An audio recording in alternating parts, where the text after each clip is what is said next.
Bora mfite umwana w'imyaka 8 nkunda cyane ko naravuze yo niba ndi kwifata gutya se ubwo ngubwo fixera bimeze bite umukobwa wanjye. I was like no wapi ndahari ndi muzima kubera ko mama yakundaga no mwana nanjye ndamukunda ngomba kubaho kubera we rero ibindi bikazaza nyuma. Irene kuva kera yakomeje agaragaza ko akunda umwana w'umukobwa cyane bitagira ikigero. Mu kiganiro yakoze yagaragaje ko ashobora no gupfa ariko umwana we akaguma ari muzima, ndetse mu byo akora byose ashyira imbere umwana we aharanira ko umwana we yagira ubuzima bwiza. Nuko yabivugaga niko byaje kugaragara ubwo yakoraga ubukwe. Umwana we mwiza cyane w'umukobwa w'imyaka 8 yaje muri ubu buryo.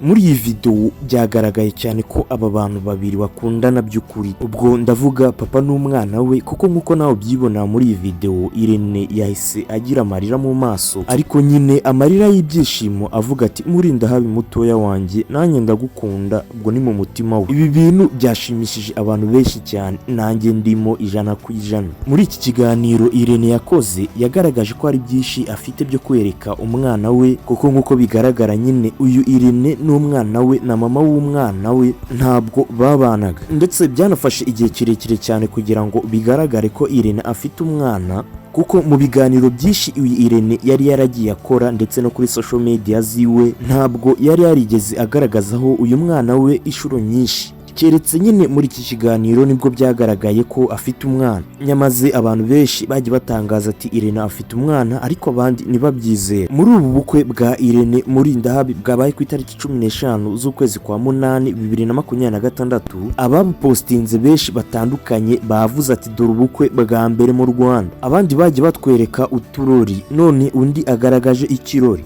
Namusi nakishije kuba mari nkataramana namwe ndavugirira Liliane tukabakenyerera usenge twari tuzi ko uyu munsi zaduhari. Ubukwe bwa Liliane na Irene bwabaye ubukwe bwiza cyane buri wese ari gushima. Gusa Vestine na Dorcas bo ntibabugaragayemo. Gusa nubwo batabugaragayemo bohereje ubutumwa bwifuriza Irene muri Ndahabi ndetse na Liliane babifuriza ati muzagire urugo rwiza kandi muzabane akaramata. Ibi byashimishije abantu benshi kuko uko biri kose biruta ubusa. Ubwo ndasobanura ati ibi byaruse kutahagera cyangwa se kutahagaragara. Turahari kubyo bw'umwuka, turahari mu buryo bw'umwuka, kandi Imana ikomeze kubarinda muzagira amasaziro meza mukiri kumwe, urukundo rurihangana, Imana izabe hagati yanyu ibyo mutashobora kugira uyu munsi.